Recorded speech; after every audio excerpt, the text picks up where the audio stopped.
Olá, tudo bem? Compartilhando mais um pouquinho de direito, nesse vídeo eu trato do enunciado 696 da súmula do Supremo Tribunal Federal. Esse enunciado fala sobre suspensão condicional do processo, porém ele também é aplicável à transação penal. E veremos, sofreu com a entrada em vigor da Lei 13.964 de 2019, que ficou conhecida como pacote anticrime, sofreu aí alterações na forma de aplicação por conta da nova sistemática aplicada, no que diz respeito ao artigo 28 do Código de Processo Penal. Mas vamos ao enunciado que diz: reunidos os pressupostos legais permissivos da suspensão condicional do processo, mas se recusando o promotor de justiça a propô-la, o juiz dissentindo remeterá a questão ao procurador-geral. Se for Justiça Federal, será remetida à chamada Câmara de Coordenação e Revisão. Pois bem, aplicando-se por analogia o artigo 28 do Código de Processo Penal. Pois bem, esse enunciado é do ano de 2003. Vamos compreender o contexto. Suspensão condicional do processo está prevista no artigo 89 da Lei 9.099. Trata-se de uma medida despenalizadora. Nós temos também, na Lei 9.099, a chamada transação penal. A transação penal, por sua vez, é aplicada aos chamados crimes de menor potencial ofensivo, ou seja, às contravenções penais e crimes cuja pena máxima não ultrapassem 2 anos de reclusão ou detenção. Ok? Muito bem. A suspensão condicional do processo, por sua vez, é aplicada aos chamados, a doutrina chama de crimes de médio potencial ofensivo. São aqueles cuja pena mínima, esse é o parâmetro, não é superior a 1 ano de privação de liberdade. Pois bem, a questão aqui que se coloca é a seguinte: uma vez preenchidos os requisitos pelo agente, requisitos esses, como disse, previsto no artigo 89 da Lei 9.099, o promotor, ele não fazendo essa proposta de suspensão condicional do processo. A questão que se levantou à época foi: poderia o juiz fazer essa proposta? Poderia o juiz obrigar o promotor a fazer essa proposta? Qual solução a ser aplicada? Essa é a questão. O que se aplica da mesma forma em relação à transação penal. Ok? Preenchidos os requisitos. Okay? Não vou me deter aqui nos requisitos, tanto da suspensão como da transação. O intuito é realmente a discussão do que fazer, de como agir nesse caso. Nós temos aqui em conflito alguns princípios. Então, por exemplo, nós temos o princípio onde o nosso sistema ele é acusatório. Então, com base no artigo 129, inciso 1 da Constituição Federal, existe um órgão que é titular da ação penal, que é o Ministério Público. O juiz não é o titular da ação penal. Também nós temos atualmente o artigo 3º-A do Código de Processo Penal, que deixa explícito que o nosso sistema é acusatório. Ou seja, existe um órgão próprio para dar o start, para titularizar a ação penal. Eventualmente, nós sabemos que a ação penal ela pode ser privada, onde o particular então tem essa legitimidade. Outro princípio que nós temos aqui é o da imparcialidade. O julgador, para que seja imparcial o máximo possível, de uma forma técnica, não poderia tomar para si essa função de propor uma transação penal, uma suspensão condicional do processo. Então, como agir? Outro princípio interessante é que nós temos no artigo 127, parágrafo 1º da Constituição Federal, alguns princípios institucionais do Ministério Público, entre eles a independência funcional, de forma que o judiciário não poderia obrigar o representante do Ministério Público, o membro do Ministério Público, a atuar dessa ou daquela forma. Pois bem, a solução encontrada então foi aplicar o artigo 28 do Código de Processo Penal, que à época trazia uma sistemática de arquivamento do inquérito policial, onde o magistrado participava. Eu vou ler o artigo com a redação anterior. Então dizia o artigo 28 do Código de Processo Penal que se o órgão do Ministério Público, ao invés de apresentar a denúncia, requerer o arquivamento do inquérito policial ou de quaisquer peças de informação, o juiz, no caso de considerar improcedentes as razões invocadas, fará remessa do inquérito ou peças de informação ao Procurador-Geral. E este oferecerá a denúncia, ou designará outro órgão do Ministério Público para oferecê-la, ou insistirá no pedido de arquivamento, ao qual só então estará o juiz obrigado a atender. Então a sistemática era essa. Havendo uma discordância entre o julgador e o órgão do Ministério Público, remetia-se então ao órgão superior do Ministério Público, Procurador-Geral de Justiça, no âmbito dos tribunais de justiça, no âmbito da Justiça Estadual, melhor dizendo, e no caso da Justiça Federal nós temos as chamadas câmaras de coordenação e revisão. Pois bem, essa era a sistemática para o arquivamento do inquérito policial. E por conta disso, essa sistemática era aplicada em várias situações de discordância. Posso citar aqui a transação penal, a recusa injustificada da transação penal por parte do MP, da suspensão condicional do processo, que é o tema do enunciado, mas também o artigo 384, parágrafo 1º do CPP, nos diz que no caso do aditamento da peça acusatória, no caso da mutatio libelli, se recusando o Ministério Público a fazer esse aditamento, se aplica então o sistema do artigo 28. Também, na Lei de Organização Criminosa, artigo 4º, parágrafo 2º, propondo ao Ministério Público o perdão judicial, entendendo que cabe perdão judicial ao colaborador e dissentindo o magistrado, também se aplica essa sistemática do artigo 28. Ocorre que, outro exemplo, o chamado arquivamento indireto, quando o órgão do MP se entende incompetente, ele entende que aquele caso não é a sua atribuição, mas o juiz se entende competente para o caso.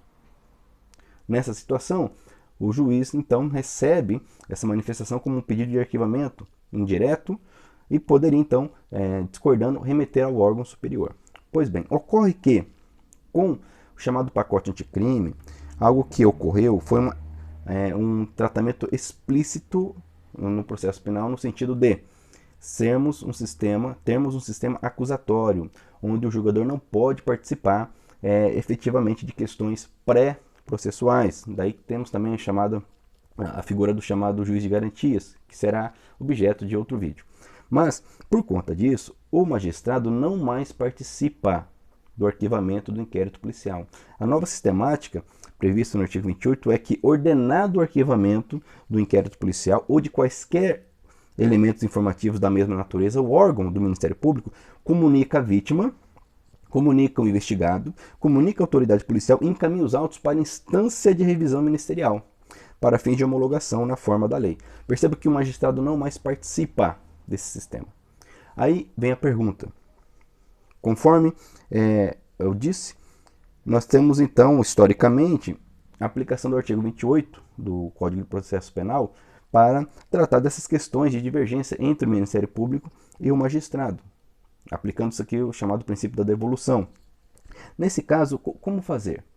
Uma vez que o magistrado entenda que a suspensão condicional do processo deve ser proposta, a transação penal, inclusive o acordo de não persecução penal. Então nós temos aqui 3 institutos que materializam a chamada justiça colaborativa, algo que tem surgido de maneira cada vez mais forte na esfera do processo penal. Então, a chamada justiça multiportas, ou seja, a possibilidade de soluções alternativas para a demanda. Então, dentro desse contexto, nós temos a suspensão condicional do processo, a transação penal e agora o chamado acordo de não persecução penal, que está no artigo 28A do Código de Processo Penal. A doutrina, e eu cito aqui Renato Brasileiro, representando a doutrina, entende que o artigo 28 continua, ele é possível de ser aplicado para essas situações de divergência entre o MP e o magistrado. Um raciocínio que ele faz é com base no parágrafo 14 do artigo 28A, do artigo que trata do acordo de não persecução penal. Só para te situar, o que é esse acordo de não persecução penal? Certo? Diz o artigo 28A que órgão do Ministério Público, quando não for caso de arquivamento, poderá então propor ao agente o seguinte: não sendo o caso de arquivamento e tendo investigado confessado formal e circunstanciadamente a prática da infração penal essa sem violência ou grave ameaça, e com pena mínima inferior a 4 anos, então o MP poderá propor um acordo de não persecução penal, ou seja, um acordo para que ele não ofereça a denúncia, desde que necessário e suficiente para reprovação e prevenção do crime, mediante as seguintes condições ajustadas cumulativa e alternativamente. Ok? E aí seguem parágrafos, condições, vedações, mas é importante nós entendermos que, não sendo o caso de transação penal, que abrange crimes de menor potencial ofensivo, infrações penais de menor potencial ofensivo, antes do oferecimento da denúncia, é possível o oferecimento do acordo de não persecução penal. Perceba que o parâmetro aqui é diferente. Nós temos, entre outras condicionantes, que a pena mínima do crime, a pena mínima prevista, deve ser inferior a 4 anos.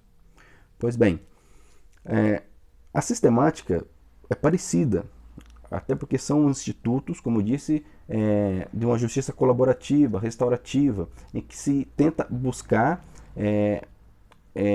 outras soluções, tenta-se evitar a via jurisdicional, ok? Nesse contexto, eu te pergunto, e se nós tivermos a situação em que o órgão do MP, presente os requisitos, ele não ofereça esse acordo para o réu, o acusado?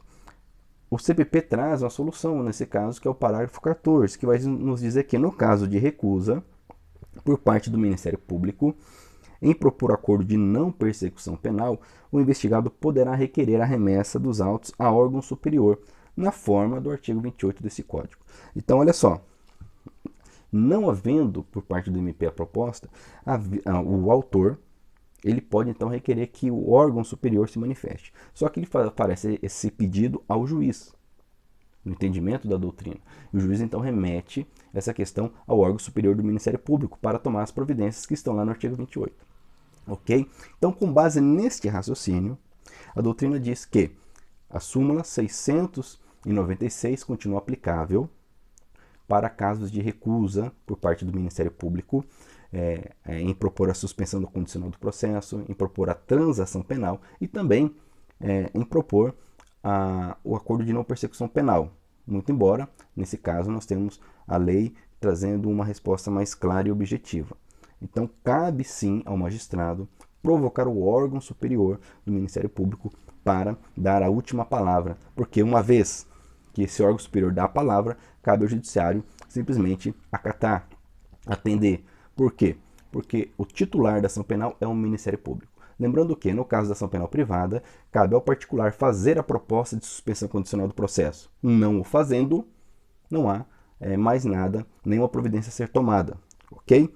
E com isso nós fechamos esse raciocínio que envolve suspensão condicional do processo, transação penal, acordo de não persecução penal, previstos respectivamente no artigo 89 e 76 da Lei 9.099 e artigo 28A do Código de Processo Penal. Institutos importantíssimos da chamada justiça restaurativa, colaborativa, ok?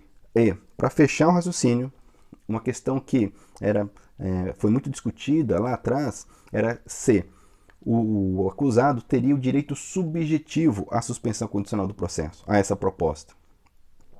E o entendimento, que foi cristalizado na súmula 696, é que não estamos tratando aqui de direito subjetivo do acusado, mas sim de uma transação, de um negócio jurídico processual, podendo ou não o órgão acusador fazer essa proposta, ok? E com isso nós concluímos, fechamos esse ponto importantíssimo. Se você gostou, curta esse vídeo. Te agradeço por estar inscrito em nosso canal e até a nossa próxima conversa.